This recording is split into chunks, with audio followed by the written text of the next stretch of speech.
Ok, donc il est 16h02. Ce que je vous propose, c'est de commencer. Et puis les éventuels participants retardataires nous rejoindront au fur et à mesure.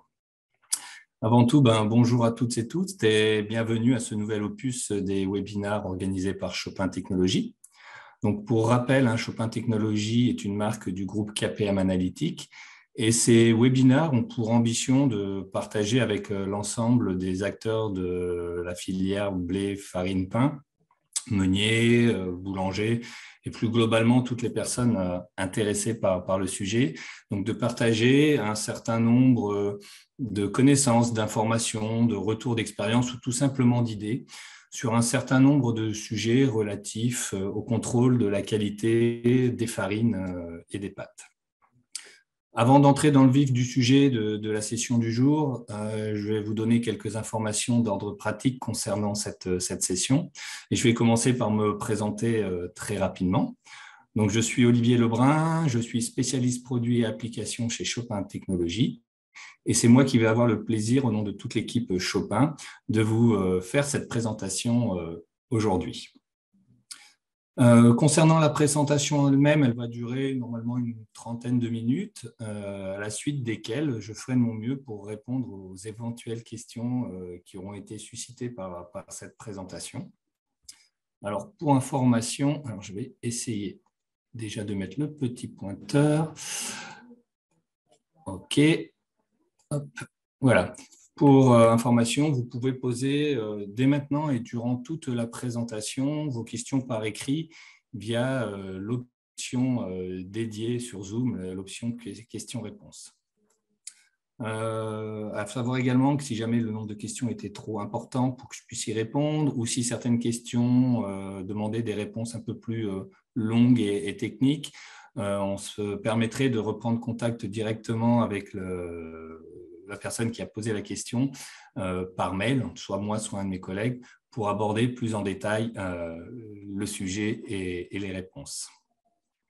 Dernier petit point, cette présentation va être enregistrée. Vous recevrez donc après la fin de cette session, ce soir ou plus probablement demain, un lien pour pouvoir accéder à cet enregistrement et revenir tranquillement à tête reposée sur tel ou tel point qui vous aurait intéressé particulièrement ou pour pouvoir partager ce lien avec certains de vos collègues qui n'auraient pas pu se joindre à nous aujourd'hui et qui seraient intéressés par le sujet. Voilà, ces quelques points ayant été exposés, je vous propose d'entrer dans le cœur du sujet et d'aborder la question du pétrissage, cette étape clé du processus de panification.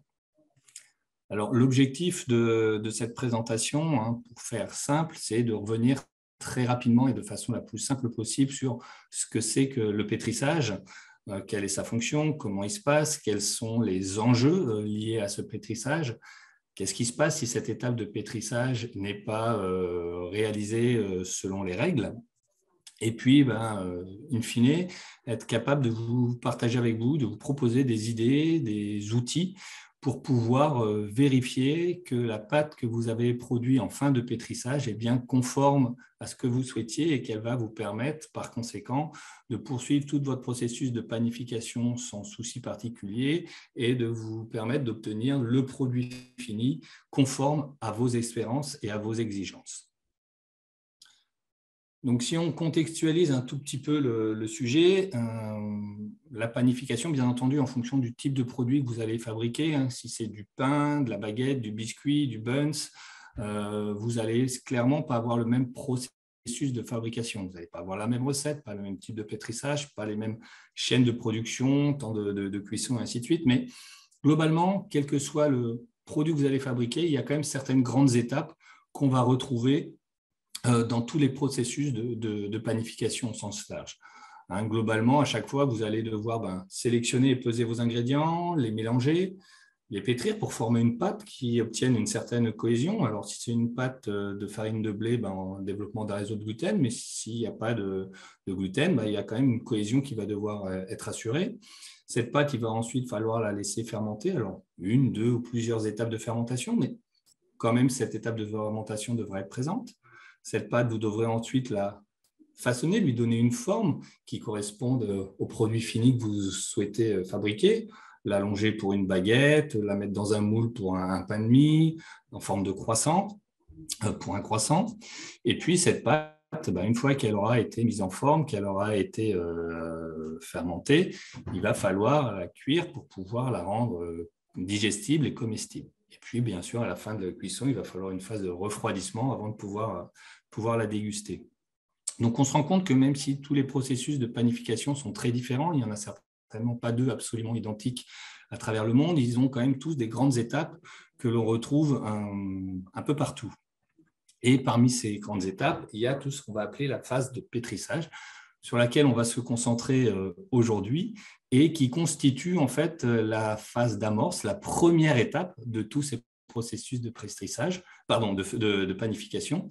Et en tant que première étape, elle va être en gros le moteur ou le facteur qui va faire en sorte que le reste du processus de panification et que le produit fini vont se dérouler correctement et vont correspondre aux attentes souhaitées. Et donc, globalement, on a souvent tendance à dire que si cette phase de pétrissage est faite correctement, selon les règles de l'art, en respectant tous les paramètres, l'absorption d'eau, la température, et au final, que la pâte que vous avez produite en fin de pétrissage est conforme à vos attentes, il y a la moitié du travail de fait et que normalement, il peut y avoir de difficultés sur le reste de la ligne de production et que le produit fini devrait être conforme à vos attentes. Alors maintenant, si on en revient aux bases, pour préparer une pâte, pour la fin, il faut la pétrir.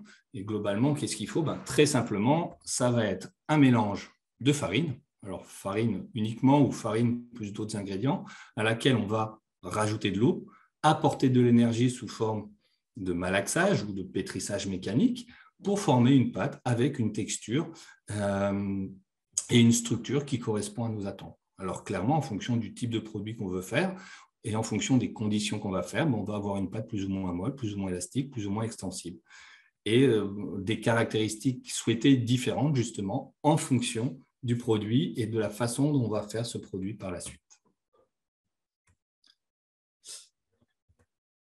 Si on vient maintenant à essayer d'aller un petit peu plus en détail sur quelles sont les fonctions et les objectifs, entre guillemets, de la réalisation d'une pâte, de cette phase de pétrissage, ça va être globalement être multiple. Ça va être, dans un premier temps, de combiner l'ensemble des ingrédients présents pour former cette pâte, la farine, le sel, la levure, la matière grasse, l'eau, tout ce qu'on peut imaginer.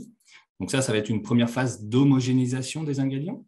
Il va ensuite y avoir une phase, avec l'ajout d'eau et de l'énergie qu'on va ajouter, de construction de la cohésion entre les différentes particules pour pouvoir obtenir une pâte de consistance et de caractéristiques souhaitées.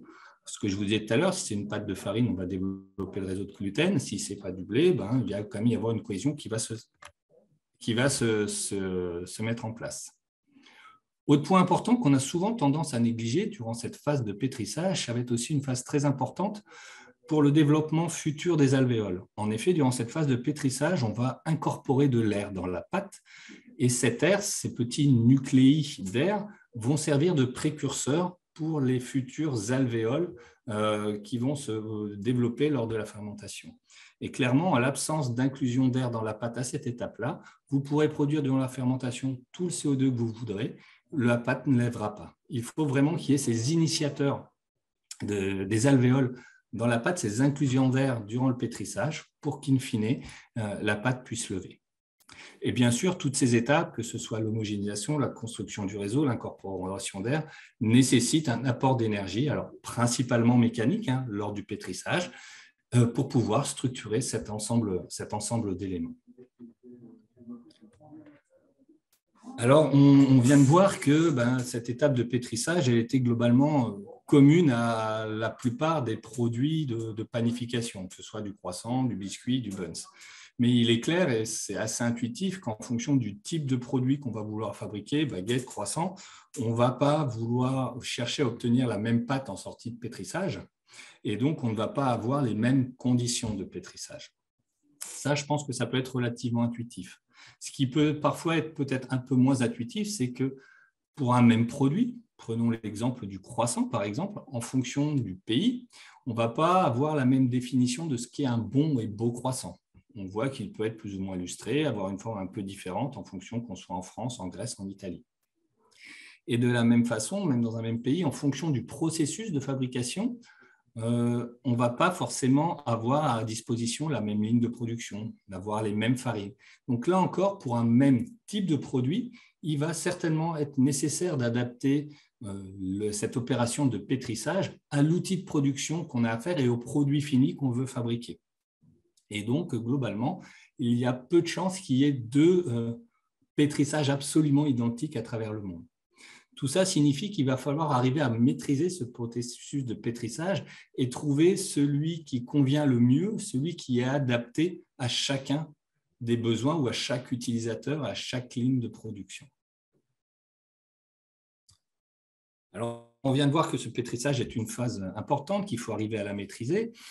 La question qu'on peut se poser, c'est qu'est-ce qui se passe si ce pétrissage n'est pas optimum, si j'ai pas pétri suffisamment, un sous-pétrissage, ou à contrario, si j'ai pétri trop, j'ai eu un surpétrissage. Alors, si on commence par regarder un petit peu ce qu'on peut trouver dans la littérature, et donc vous avez peut-être même une meilleure connaissance que moi, c'est globalement, quand il y a un pétrissage insuffisant, on va avoir une pâte qui n'est pas suffisamment pétrie, qui ne va pas avoir développé toutes ses caractéristiques, elle va être plutôt plus ferme, manquer d'élasticité. Du coup, on va avoir du mal à la mettre en forme, à lui donner la texture ou à l'inclure dans un moule, par exemple, tel qu'on le voudrait. Elle va également être plus froide. Donc, ce qui dit plus froid, ça veut dire qu'aussi les levures qui sont à l'intérieur vont travailler à une vitesse plus lente et produire moins de CO2 et moins de gaz que si elle avait été pétrie de façon optimum. Donc, toutes ces différences liées au sous-pétrissage qu'on observe sur la pâte, elles vont bien sûr se retrouver in fine sur le produit fini. Et ça va se traduire globalement par un produit fini qui aura potentiellement une mie plus dense et plus ferme que ce qu'on aurait souhaité, qui va avoir un volume inadapté et pas forcément cohérent, avec potentiellement une asymétrie importante et forcément peut-être des irrégularités et un aspect pas réellement identique à ce qu'on aurait souhaité. A contrario, si on a apporté une énergie plus importante, si on a surpétri cette pâte, on va là aussi avoir des écarts de cette pâte par rapport à ce qu'on aurait pu attendre en termes, par exemple, d'humidité et de collant, ce qui va entraîner un manque éventuellement d'élasticité, des difficultés de machinabilité sur le reste de la ligne de production. On va potentiellement avoir une pâte qui va s'écouler trop, donc qui va avoir du mal à se tenir et à être transportée. On va avoir une pâte plus chaude, contrairement à un sous-pétrissage, avec potentiellement une fermentation qui va être accélérée et un développement gazeux trop important par rapport à ce qu'on aurait souhaité. Et là encore, tous ces impacts, tous ces écarts qu'on observe sur la pâte vont se reporter in fine sur le produit fini. Et potentiellement, on va observer un produit fini avec un volume excessif, avec peut-être une symétrie qui n'est pas exactement celle qu'on aurait souhaité. Donc, le produit sera un peu tordu, un peu de travers. Et puis, potentiellement aussi un risque d'avoir un alvéolage absolument irrégulier, ce qui, dans certaines productions, peut poser des difficultés et ne pas correspondre aux attentes du producteur et surtout du consommateur. Donc, tout ça pour bien mettre en évidence que ce pétrissage est quand même loin d'être neutre et peut avoir un impact important à la fois sur les autres étapes de la ligne de production, façonnage, cuisson, fermentation, mais aussi sur le produit fini. Alors, la question qu'on se pose, c'est peut-être aussi de se dire, mais OK, ce pétrissage, par quoi va-t-il être influencé? Sur quels facteurs potentiellement on pourrait jouer? Alors, si on regarde un petit peu dans les littératures et dans les connaissances, on se rend compte que de très nombreux facteurs très diversifiés ont un impact sur le pétrissage. Le type de pétrin, bien sûr, en fonction de la taille, de la forme, du type de phraseur que vous allez utiliser, de la durée du pétrissage, tous ces facteurs, ce premier facteur va jouer de façon importante. Mais également la quantité d'eau que vous allez mettre dans la recette. Selon que vous allez hydrater plus ou moins, vous n'aurez pas une pâte avec la même consistance, elle ne va pas se travailler et se mettre en forme de la même façon. Idem pour la température. Si vous avez une pâte plus chaude, elle sera plus molle, se travaillera et se formera de façon différente. Même chose, bien entendu, en fonction de la farine que vous allez utiliser et plus globalement de la formulation que vous allez mettre en place. Et il ne s'agit là, bien sûr, que des paramètres les plus les plus directs, ceux sur lesquels on imagine, mais il y en a certainement plein d'autres qui peuvent intervenir, les conditions environnementales, du milieu et autres. Donc, on voit que le pétrissage n'est pas aussi simple qu'on l'aurait imaginé de prime abord dans notre cuisine, où on s'amusait juste à mélanger un peu d'eau et de farine, mais que c'est vraiment un processus beaucoup plus complexe. Et donc, potentiellement, à la fin de ce pétrissage, la pâte qu'on va obtenir, en fonction de toutes ces caractéristiques, va être conforme ou non à ce qu'on avait espéré. Et là, la question qui se pose, du coup, comment je fais maintenant pour, en sortie de pétrissage, m'assurer que la pâte que j'ai finalement produite, avec les conditions que j'ai pu obtenir, correspond à ce que je souhaitais. Et ce qu'on peut voir là, les mains qui travaillent, c'est que globalement, on va faire un contrôle manuel en touchant la pâte. On va évaluer sa fermeté, on va évaluer son extensibilité, son élasticité, et à partir de tous ces facteurs-là, essayer de définir si réellement la pâte correspond à ce que j'attendais pour pouvoir faire mon produit sans difficulté et de la qualité que j'espérais, ou si je risque d'avoir des difficultés et que j'aurais besoin pour le coup d'après, le batch d'après, d'ajuster légèrement tel ou tel paramètre. Alors, ce contrôle manuel, on le voit bien sur les images, est assez intuitif, assez direct et semble pertinent. Il présente quand même un certain nombre de limites et d'inconvénients. Le premier de ces inconvénients, c'est qu'il est fortement subjectif, fortement opérateur dépendant. On peut très bien imaginer qu'en fonction de l'opérateur qui va contrôler la pâte, le résultat ou la conclusion ne soit pas exactement la même. Pour un même opérateur, en fonction soit en début ou en fin de journée, qu'il soit en bonne santé ou légèrement fiévreux, qu'il ait passé une bonne journée ou une mauvaise journée, il n'est pas exactement le même ressenti. Donc, tout ça nous donne finalement un résultat ou une évaluation de la qualité de ma pâte relativement imprécise, peu répétable, peu reproductible. Ce qui peut s'avérer finalement assez long et coûteux et puis qui nécessite quand même d'avoir un opérateur formé longuement pour pouvoir différencier la consistance, la qualité de cette pâte en fin de pétrissage. Et donc, en fine, on va pouvoir, si tout se passe bien, avoir une évaluation de ma pâte, se dire, elle est conforme, pas conforme, mais sans forcément avoir non plus d'informations sur les raisons de cette non-conformité. Elle est trop collante, mais d'où ça vient ? Le nombre d'informations pour pouvoir essayer de m'aiguiller et de pouvoir le corriger va vite être assez limité. Donc, on se rend bien compte qu'on est très vite aux limites de cette méthode. La question qui vient alors, c'est qu'est-ce qu'on peut faire? Comment on peut se débrouiller pour essayer d'aller plus loin et d'améliorer ce test sensoriel, cette analyse manuelle? L'idée, c'est d'essayer de faire à peu près la même chose, c'est-à-dire de tester la qualité de la pâte en sortie de pétrissage, mais non plus de façon sensorielle, non plus liée à un opérateur et à sa formation, son ressenti, mais de façon beaucoup plus objective grâce à des contrôles instrumentaux. Et ce qu'on va essayer de voir, l'idée, c'est de pouvoir faire ce contrôle sous différents paramètres, avec différents outils, en l'occurrence de la gamme Chopin, à savoir le Mixolab, l'Alvéolab ou le Réofermentomètre. Et c'est ce qu'on va essayer de détailler, ce que je vais essayer de détailler maintenant. Alors, ce qu'on a vu, c'est que globalement, on va pouvoir mener cette stratégie d'analyse de la pâte en sortie de pétrissage avec différents instruments. En fonction de l'instrument, on va bien sûr ajuster certaines choses, mais globalement, la procédure, la stratégie restera la même que l'on travaille sur du Mixolab, de l'Alvéo ou du Réo. Et cette stratégie est assez simple en soi. Elle consiste à se dire, je vais prélever un morceau de la pâte en fin de pétrissage. Je vais positionner ou introduire cette pâte, ce morceau de pâte dans mon analyseur, dans mon instrument, Mixolab, Alvéo ou Réo. Et puis, je vais comparer le résultat que j'obtiens. Alors ça, on pourra définir ce que c'est que ce résultat, mais comparer ce résultat à des spécifications que j'ai définies comme étant les spécifications ou les critères qui me permettent de garantir que ma pâte sera conforme à ce que j'attends et que, in fine, mon produit fini sera lui aussi conforme. Et de pouvoir très rapidement dire, OK, je suis dans mes spécifications, tout va bien, je suis en dehors de mes spécifications, il risque d'y avoir des difficultés sur la suite, il va falloir que je sois attentif. Et donc, maintenant, on va essayer une fois qu'on a cette stratégie globale, on va essayer de rentrer un petit peu plus dans le détail à travers quelques exemples très rapides. Le premier paramètre qu'on a tendance souvent à vouloir évaluer en sortie de pétrissage, c'est la consistance, la fermeté de la pâte. Généralement, le boulanger ou l'opérateur sur ligne, il va essayer de pincer la pâte, essayer d'enfoncer son doigt pour évaluer si la fermeté, cette consistance conforme à ce qu'il attend ou pas. Et donc, l'outil qui est particulièrement bien adapté pour évaluer cette consistance de la pâte en sortie de pétrissage, c'est le Mixolab. Alors, pour ceux qui ne le connaissent pas, le Mixolab, c'est globalement un pétrin enregistreur qui va permettre d'évaluer la consistance, la fermeté de la pâte au cours du pétrissage et éventuellement des montées et descentes en température. Alors, si vous voulez plus d'informations sur le Mixolab et sur les autres appareils que je présenterai par la suite, vous pouvez nous contacter ou vous reporter sur le site KPM Analytics.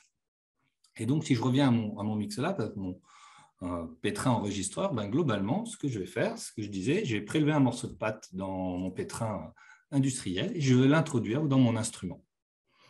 L'instrument en question va me donner un résultat.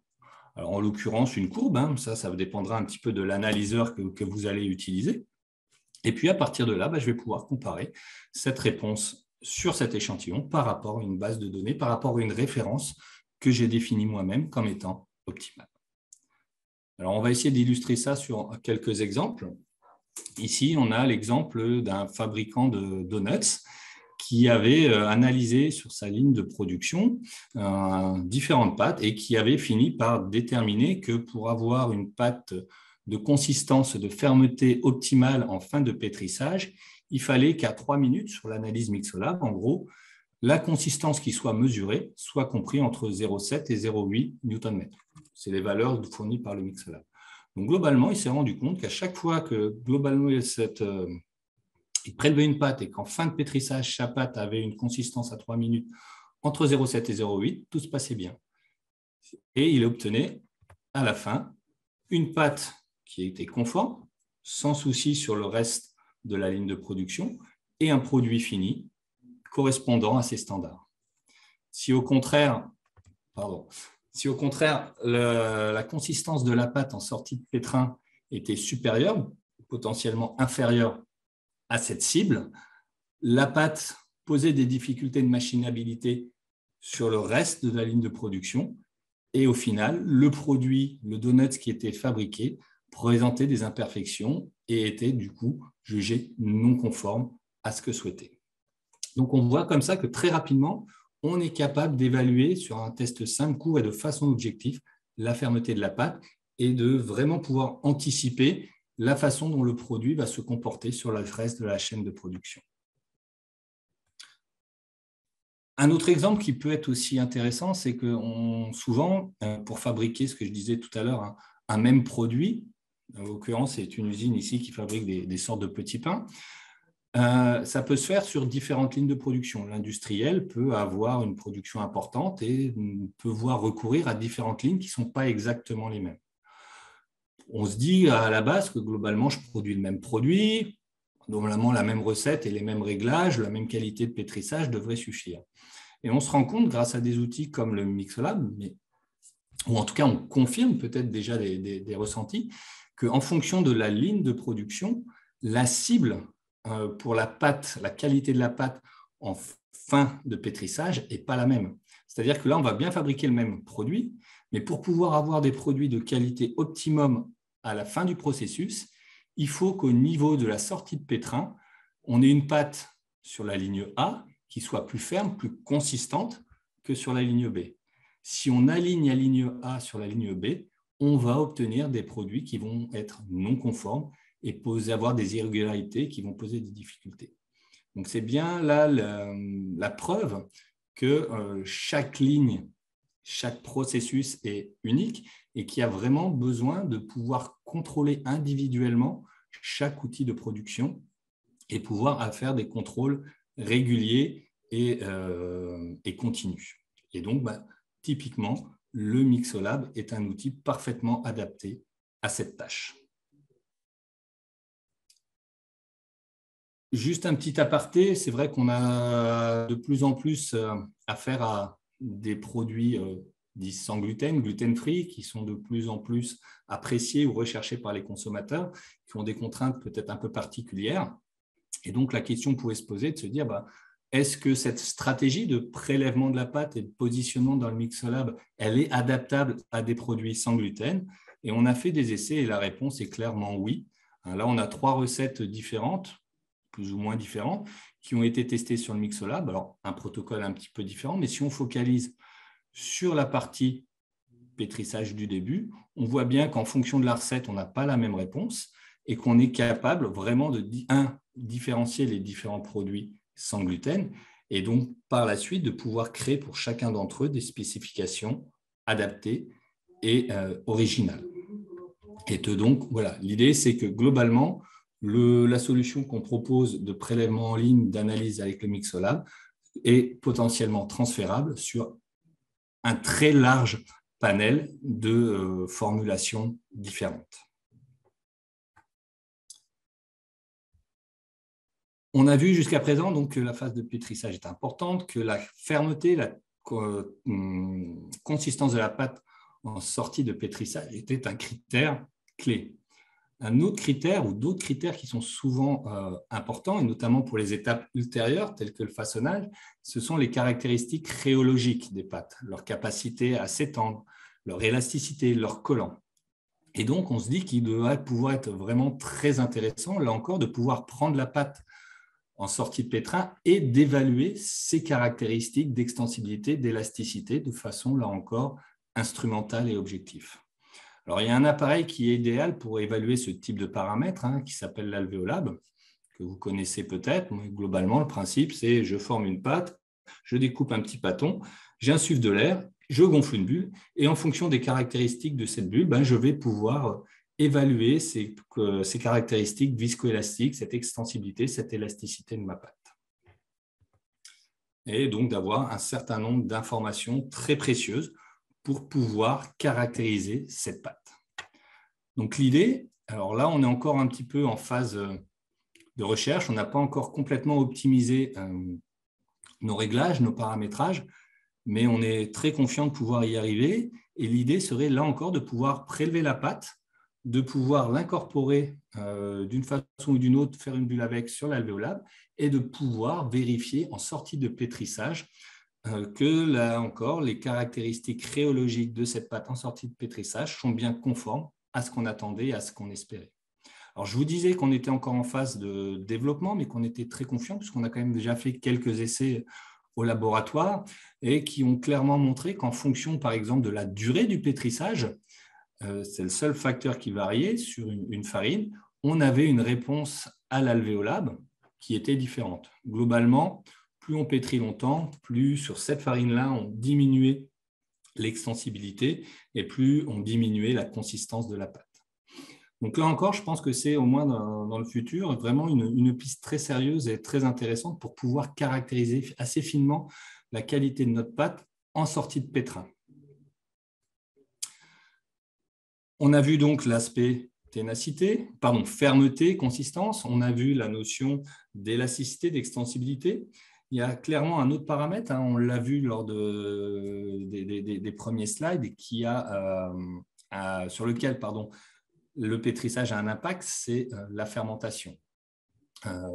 Clairement, lorsque j'ai une pâte qui est plus chaude ou plus froide, liée à un sur- ou un sous-pétrissage, la levure va travailler de façon différente. Ma pâte ne va pas avoir les mêmes caractéristiques.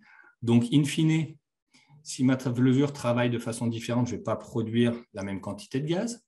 Si ma pâte n'a pas les mêmes caractéristiques rhéologiques, d'élasticité, d'extensibilité, ma pâte ne va pas avoir les mêmes aptitudes à retenir ou non le gaz. Et in fine, combinant ces deux paramètres, j'aurai un pain qui n'aura pas le volume escompté. Et donc, là aussi, on a un outil qui est parfaitement adapté à l'analyse de ce type de paramètres, production et rétention gazeuse, qui s'appelle le Rhéo F4. Alors là, c'est pareil.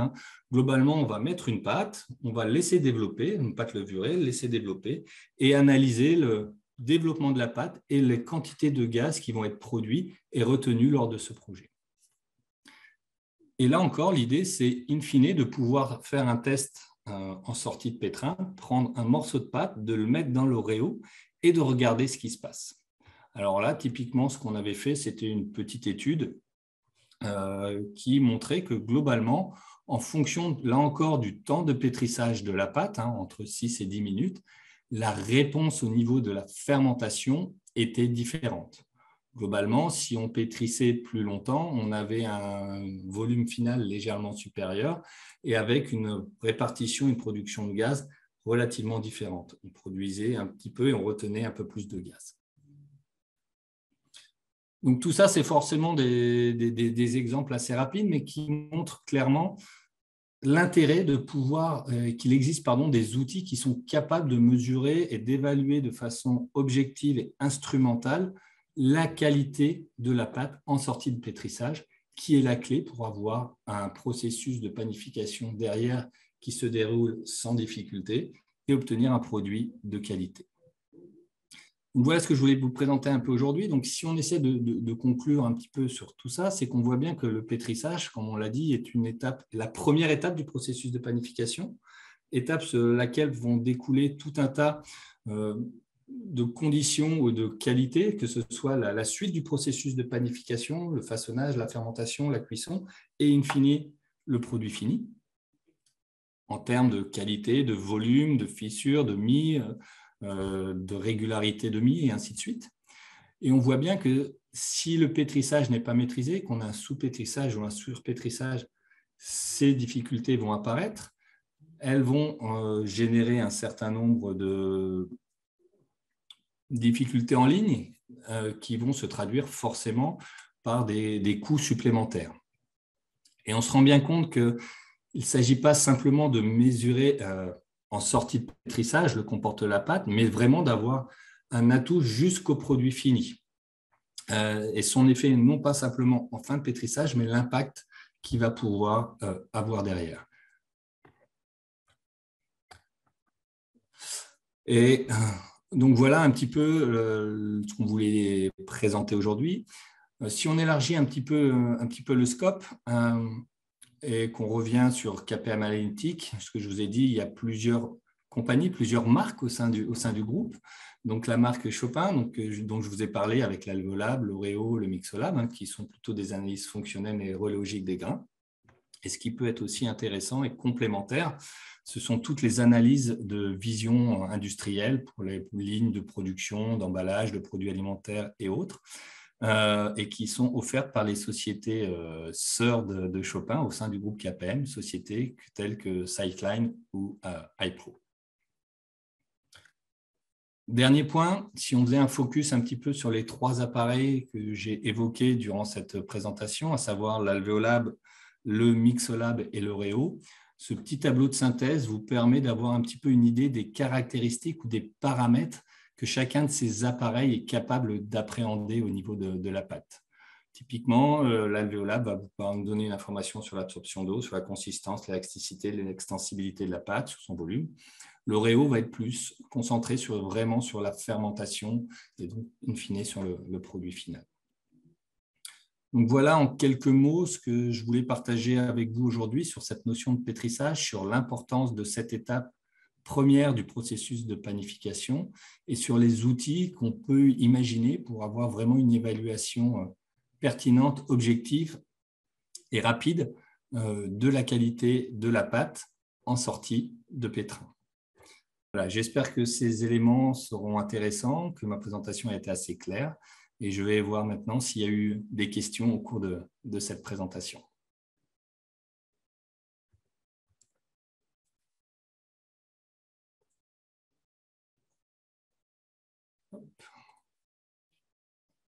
Alors, première question. Existe-t-il un protocole universel? Alors, j'imagine que c'est par rapport aux appareils, aux instruments. Alors déjà, le protocole va changer en fonction de l'instrument. La stratégie, ce que je disais, est la même. On va prélever de la pâte, on va la mettre dans l'instrument et on va regarder la réponse obtenue et la comparer par rapport à des spécifications qu'on aura définies. Après, en fonction du type de pâte, en fonction du matériel utilisé, en fonction de l'objectif, on y aura certainement un certain nombre d'ajustements qui pourront être nécessaires, mais qui peuvent se faire assez facilement.